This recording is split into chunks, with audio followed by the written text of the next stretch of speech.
not sure how well you can see it. The light's wanting to reflect a lot, but you can see oil in the muffler. Now I'm running 50 to 1. Everybody says that 50 to 1 is not enough for a saw. And then I've heard that you need to see oil going all the way through the engine. Well, I have oil there in the muffler, and there's oil in the muffler housing.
You may be wondering why I'm taking the cylinder back off the saw.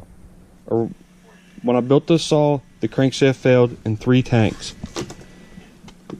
I'm pretty sure it was just a bad crankshaft, but I heard some people say they've had problems with the cross cylinders, that the base is not square with the bore of the cylinder. I really didn't think that was the case, but I'd rather be safe than sorry. Then I was also questionable on how good the align bore is on the case itself. So there's the crankshaft. It does not appear that it has been hot. So what I'm going to do is I'm going to clean this moto seal off of the case and the cylinder, and I'm going to put it back together and just use a gasket. I'm going to pull the cylinder back off the saw after it gets some runtime on it. So far I've just been starting it up and lightly revving it and letting it set and idle. Next Saturday I plan on using it, and after I use it on Saturday I'm going to tear it down again and inspect the crankshaft again. I just want to keep a close watch on it, be sure that everything's okay for maybe the first 5 or 10